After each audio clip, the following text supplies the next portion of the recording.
Welcome back to Life. Pinag-uusapan natin ang kababaihan, kailangan pangalagaan. At kasama ko si Professor Alisa Araceli ng UP School of Economics and Business Administration. Salamat at nandito ka. Thank you din. Thank you din sa iyo, Marlene. Thank you. Bago tayo nag-break, we were talking about maternal mortality ratio, health economics, and everything ngayon. Pag-usapan na natin yung details. Okay. You were going to say that there are about 6 factors for lowering maternal mortality ratio. At just to refresh your memory, ang ibig sabihin ng maternal mortality ratio, this is the period between the prenatal... Sorry, that's yung bilang ng namamatay, among 100,000 live births. Whereas maternal health services refer to the period both prenatal, bago manganak, during delivery, and also postnatal. So these are 2 very important terminologies. Yes, yan. Kasi pati ako. Natututo nga, marunong na ako ngayon mag-economics. Okay. Okay. Pag-usapan na natin yung 6 factors na pwedeng makababa. Okay. Papayagan mo ba ako, Marlene, na siguro bago ko makaligtaan, may isang notion na kailangan ko talagang pag-usapan bago natin pag-usapan yung lumabas na 6 factors or the 6 na elemento na pinakamahalaga para maisulong ang kalusugan ng mga inang nagdadalang tao at saka maipababa ang maternal mortality ratio na pinag-uusapan natin. Yung idea ng fertility. Okay. Ibig sabihin, ang importante is we have to affirm that fertility is a good. Kasi kung minsan, pag pinag-usapan ang maternal health, may mga sektor na nagsasabi na yung kailangan bawasan yung fertility. Oo nga. Pero actually, ang importante nating i-affirm ay fertility is a good. In other words, pag fertile yung babae, it's actually a good sign. It's a benefit. Oo, that's kasi why, nung unang panahon, di ba? That's right. Pagka babae kang hindi magkaanak, talo mo pang para kang condemned or anything na para kang kawawa. Yes. Fertility talagang sineselebrate. So, that's one thing that I have to affirm first of all. Kasi only in that manner, dyan lang sa pamamaraan na yan, mauunawaan natin kung bakit yung 6 na faktor na babanggitin natin na kinalabasan ng study ni na Professor Joe Vidacanay at yung 2 niya estudyante. 3 niya estudyante, si Maximo, si Joe Katrina, at saka si Joanna Cinto. Doon na lang natin maintindihan kung bakit yun lang lumalabas na 6 na factors na may kaugnayan or may kinalaman sa pagpapababa ng maternal mortality. So I think, I hope that's very important because importante yun kasi we have to affirm that fertility is a good. Isang benepisyo siya, isang kabutihan siya. So babanggitin na natin isa-isa, no? Nabanggitan natin kanina yung edukasyon. In fact, I mentioned paulit-ulit, even in our previous show, na we can never really overemphasize the importance of education. Doon sa last show natin, nabanggit natin na pag-edukado yung human resources, yun ang diretso na kapag-aambag sa pag-unlad ng hindi lang ng mga kumpanya, kundi on a macro level, economic development. No? So, ganun din sa kababaihan. Pero particular, napakaganda, Marlene, kasi sa second part ng study nila, doon nila tinutukan yung kahalagahan ng edukasyon nung ina. Lalo na nung inang nagdadalang tao sa pag-unawa sa kanyang sariling kondisyon ng kanyang kalusugan. In other words, so let me quote, no? Sa pananaliksik kasi, Marlene, mahalaga yung tinatawag nating review of literature review. No? Kailangan bago ka manaliksik, mag-collect ng datos, kailangan meron ka munang pinag-aaralan mo muna lahat na ng mga pinag-aralan before you. Tapos, may ilan sa naaral nila is nagsasabi na education is really a very important contributory factor for the maternal health. Okay, so I have to quote that 2 of the very important authors na sinite nila, si Rogan at saka Olvenia. These are locals, yeah? Okay. Binahagi nila yung results ng kanilang study sa isang National Convention in Statistics in 2004 at kinwote yan ng ating mananaliksik sa UANP. Sabi nila, kadalasan, hindi natin naiisip ang kinalaman ng edukasyon sa maternal health. Pero pinakita na ni Rogan at saka Olvenia na may matinding kinalaman ang education ng ina sa pangangalaga sa kanyang sariling kalusugan. And in fact, this study supports, so one of the data that they gathered is they made a correlation study between the education level of the mothers that they Yes. studied at yung kanilang yung maternal mortality rate. Oh, The okay. higher the education level, Mm-mm. kahit man lang elementary, Mm-mm. the better their maternal health, and therefore the lesser the likelihood na mamatay yung ina Dahil, nagdadalang tao. oo. Of course, napakita na ni na Rogan tsaka Ovenia na the more the years of schooling, Mm-mm. even the more napabababa yung maternal Oo. mortality rate. So So, there's kung gagamitin mo oo. ng logic, actually, Yes, it's very correct. logical kasi pag wala kang edukasyon, anong mangyayari? Alam mo Oo. naman, kung ano-anong traditional practices, Oo. kung minsan may mga pamahiin pa. Oo na, wag iinom ng ganito at Ganito, wag ganyan, albularyo, kung ano-ano, Oo. yun ang nangyayari. Samantalang pag may at least elementary education, yun ang napatunayan nila, Oo. mas napabababa, mas contributory to the lowering of the maternal mortality rate. Oo. So that's one, no? Oo. So actually we can spend the whole time just talking about education kasi matagal na natin. Kasi That's parang why- minsan nagja-jump yung mga tao eh. Nagja-jump. Nagsasabi Pero sila na napatunayan na. nagbubuntis, namamatay. Balik, walang koneksyon. Ang mga may problema kinalaman, is, yung babanggitin nating anim, Yes, isa oo. na binabanggit natin, yung educational level sa mga ina. So ano implikasyon nun? We have to realize na importanteng magpunla sa edukasyon ng ating mga ina, yes, ng ating oo. mga kababaihan. Oo. That's why in this whole issue of human resources, tapos sektor na kababaihan, minsan kasi nakakaligtaan sila. Yes, oo. Samantalang napakahalaga ng papel nila sa lipunan. Hindi lamang sa tahanan, kundi Yes. yung tahanan na yon may malaking kaugnayan sa Oo. economic development. I think nabanggit Correct. na din natin yan nung last show natin. No? Yung tahanan, at malaki ang papel ng ina dyan, ay malaking papel sa economic development. So that's why we have to, kailangan nating pangalagaan yung kababaihan, ang pangunahin, yung ating mga ina. Yes. Kung minsan nakakaligtaan natin sila, Oo. napakahalaga. And it's important to lower yung tinatawag nating maternal mortality ratio. Now, Okay. you want me to mention others? Yes. Yung pangalawa na as important din as the education, yung tinatawag, nabanggit natin kanina, yung bilang ng healthcare providers. Oh, okay. Yung doktor, yung mga kasama niya, mga nurses or midwives na makakatulong sa kanyang panganak. Oo. Kasi syempre, pag wala yun, isipin mo na lang sa kanayunan. Pag walang, either pag walang Health center. walang health center, o kaya wala siyang salapi Maternity clinic wala man siyang lang, wala oo. siyang maternity, tsaka wala siyang salapi para yung kasi may cost Oo. yung panganganak, no? Walang So pera. anong usually recourse nila? Kumadrona, kung minsan hindi trained. Oo. So, ang importante dito, tinatawag nating skilled birth attendants. Oo. Talagang yan ang isa sa mga kasama sa ng education, isa sa mga numero uno na talagang napakahilagang elemento para mabawasan yung maternal mortality ratio na yan. So, Ang dapat doon dagdagan. doon dagdagan ang atensyon ng pamahalaan. Oo, instead In of terms- sasabihin nila na yes. pigilan In magbuntis, terms of bigyan in terms ng- of service provision Yes. at saka yung funding. Oo. And also hospitals. In fact, yung third, no? Pero bago ko makaligtaan, Marlene, may napakahalaga akong gustong ipabatid sa kanila. Para dagdagan natin yung concern, yung evidence Yes. na ito yung mga mahalaga. No?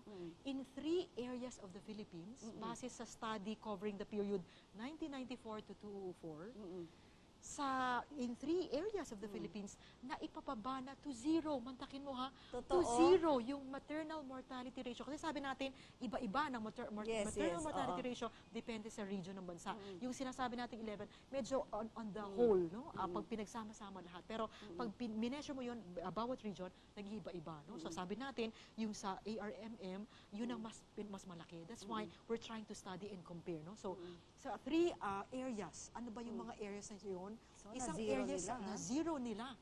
No? And babanggitin natin kung ano yung mga sangkap Yes. nung success, nung tagumpay na yon. Oo. So sa Gataran, Cagayan, Okay. Araasan, Surigao del Sur, tsaka Isulan, Sultan Kudarat. Ba? Base yan sa pag-aaral ng mga doctors na talagang may tunay na kaalaman sa kalusugan ng ina, Wow. ng nagdadalang tao. So, banggitin natin kung ano yung lumabas na Yes. importanteng sangkap o elemento.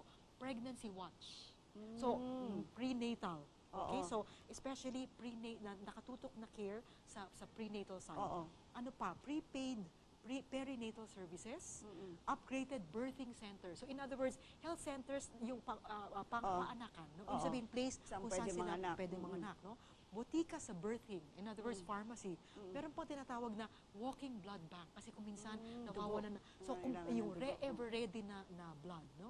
For handang-handa manganganak, para sa mga anak, tambayan sa birthing or waiting home at so yun yung mga basic na sangkap. No? So it's very interesting to find out na sa mga rehiyon na to na ng Pilipinas Yes. na ipababa na pala ang maternal mortality ratio to 0 yaan Just ang by just by improving all- improving all of those.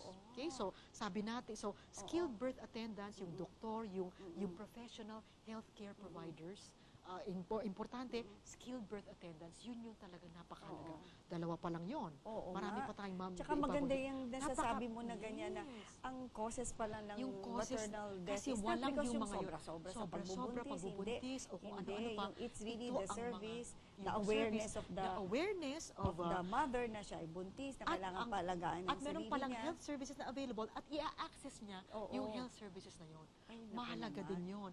Yung hindi ko pa na nabanggit na detalye tungkol sa edukasyon, nakatuon partikular sa prenatal service period. Yes, oo. Yung kaugnayan na education, mas matindi ang correlation dun sa prenatal care. Oo. Kasi yung sa delivery at saka yung after, medyo mas alam na nung kababaihan. Yes. Pero yung bagong mga anak, yun yung Oo. care niya, siyempre 9 months din yun, ano? Yes. Na mas nakapag-alaman Oo. dito sa study nito na yun ang mas may matinding Yes, correlation. kasi siyempre That's correct. napakahalaga Logic. isang Oo. ina na talagang right. pag ikaw ay nalaman mo ng nagdadalang tao na you're taking the right The vitamins, doing the right nutrition, nutrition, diet, and doing and all that. diet, avoiding things correct. that are bad for you. That's correct. Bawal magsigarilyo, bawal uminom, yung mga Yes, ganon-ganon, di ba? correct. So lahat yun dapat yes. alam, and iba hindi nila alam yan. So this study Oo. by this economist friend of mine, si Professor Jovi Dacanay, kasama yung kanyang tatlong estudyante sa School of Economics, ay ito ang kinalabasan. Oo. ng Napakasimple kanilang niya, study. but taken for Simple, granted. pero we Oo. need to, ang na-realize ko, Marlene, we need to actually give them the evidence. Yes. That's what we're doing here in this show. Yung pangatlo, if you want me to Yes. proceed, no? Oo, go Pangatlo, on. yung course pondo para sa maternal health. Oo. Both funding from sa pamahalaan, tsaka kasama rin yung income ng ina.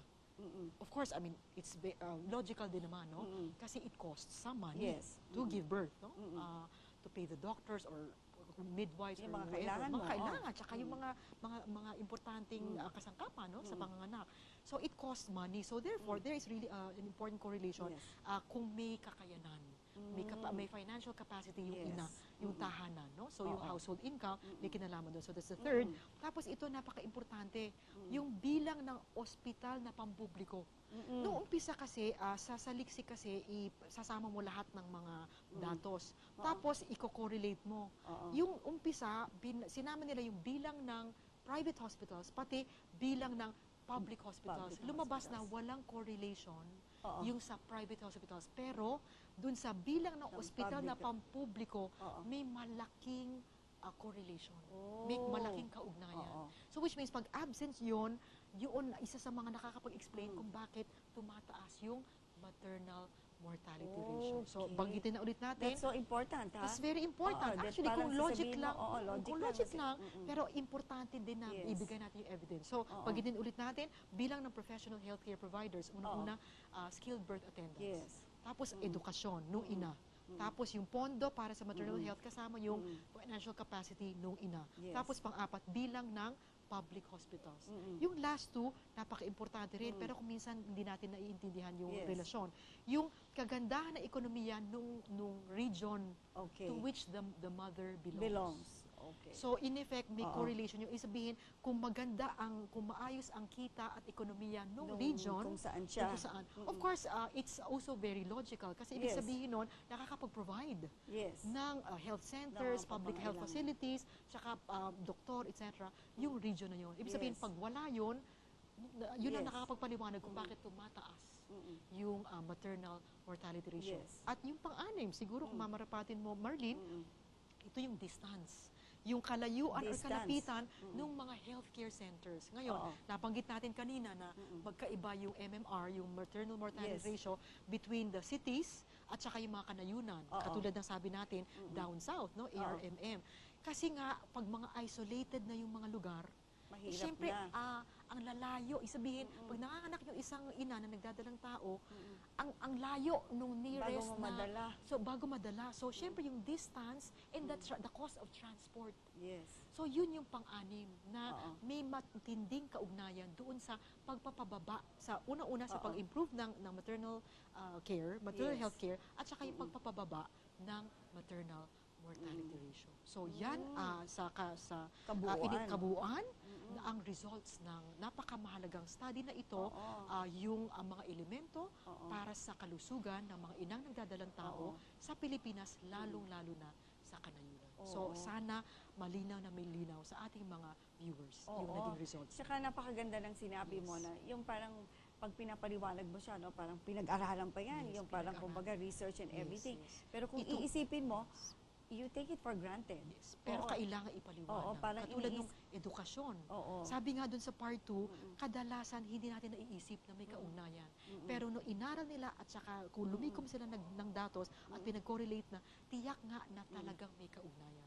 So Oo. which means, ang implication nun, for policy for example, dagdagan yung mga elementos na to. Siguraduhin na educated ang ating women, tapos yung dagdagan yung public hospitals, saka yung availability of public health services. Yes, and At as yung mga iba pa. you So, were mentioning, siguraduhin na educated yung babae. So, dapat malaman niya na ang kalusugan niya ay maayos, maayos. ang economic capacity niya ay okay. Oo, okay, So, yes. hindi kailangan mo sabihin na, ayan, uminom ka ng pills or something para Yes, hindi ka that's manganak. correct. Dapat Oo. maintindihan niya na hindi pa ako handa magkaanak kasi wala akong capacity. And therefore, siguro I should natural, postpone. siguro you Oo. postpone natural family planning Yes. through spacing. Yes, kung may ganyan. asawa ka na, mag-postpone ka ng pagkakaroon ng Yes. anak, 'di ba? Sa That's natural correct. na Natural na pamaraan. pamaraan. That's correct. At yung katawan mo, dapat pangalagaan mo. Ikaw mismo, hindi ka kumakain ng 3 meals a day. Bakit mo maiisip na, di ba, part At of dapat- prenatal is knowing. Tsaka healthy lifestyle. healthy Kasi you hindi lang are. yung kinakain, kundi Oo. sometimes yung mga attitudes natin, yung mga bisyo, kung minsan pumapasok, alam natin na no yun. So, Oo. lahat yun pumapasok sa Yes. maternal health care Oo. na tinatawag. So, ganun pala, no? So, ganun pala ang pagtutok sa problema. Hindi yung basta titingnan mo lang na, ay, naku, marami nang namamatay sa panganganak, marami nang pinanganganak. Dapat Ang pagbawalan ng mga dumadami, anak. Hindi, dapat bawalan yan at lahat. Walang logic, koneksyon. walang koneksyon. Hindi siya So logical. ito, hindi siya logic. At Oo. saka tandaan natin yung binanggit natin kanina, fertility is a good. Oo. Isang kabutihan yung na fertile yung isang babae. Yes, oo. Kasi pag naunawaan niya yun, then pangangalagaan niya sarili niya at saka ang mga pinanganak na, yung mga Oo. anak niya, at saka mas mauunawaan na nila yung kabutihan ng kanilang tahanan. Yes, tama So, yung yun yung mga sinasabi mo na importante. fertility is a good because Yes. maraming mga tao gusto nila uminom ng kung ano-anong klase para hindi Para sila hindi maging sila fertile. manganak. I mean, which is the Which is opposite The opposite. Oo, Actually, it's opposite to nature. to nature. Kasi the oo. natural thing, as you were saying, no? In fact, in the olden times, may goddess of fertility pa. Kasi ibig sabihin na talagang natural sa isang Oo. sa mga kababaihan ang maging fertile sila. So, Oo. which means it is a good in itself. In fact, gusto kong banggitin, Marlene, dito sa show natin ngayon, kung may oras pa Yes. tayo, in a recent talk that I gave, no?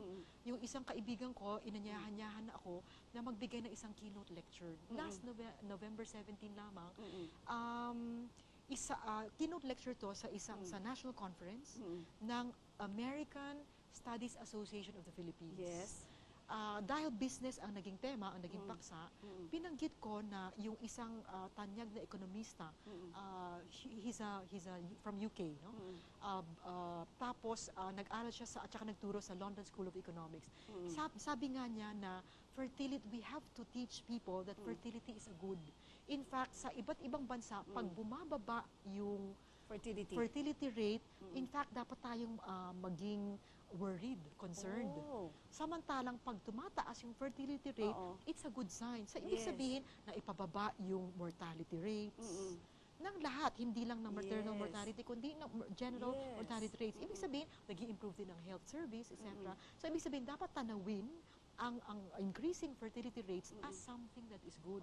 Kasi ibig sabihin, that speaks well of the economy, the health service, tapos yung napapababa yung mortality. So that is Lord Peter Bauer, who was Lord kasi he was knighted by Prime Minister Margaret Thatcher. Binanggit ko yun sa aking naging keynote speech. At natuto naman ata yung mga nakikinig sa akin, tinanong ako sa nila, gaano ba talaga kahalaga yung human development tsaka yung fertility. So, nagkaroon ako ng pagkakataon para banggitin yun. Gusto ko lang banggitin na yung mga ekonomista mismo nagpaliwanag sa atin na fertility is a good.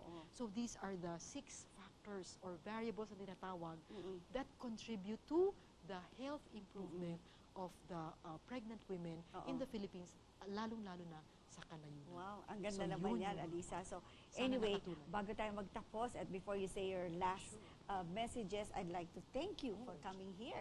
By giving you our gift from L'Oreal and Garnier. Thank you. Maganda yan. Makakadagdag yan sa ating beauty. Sa ating beauty, makakadagdag pa lalo.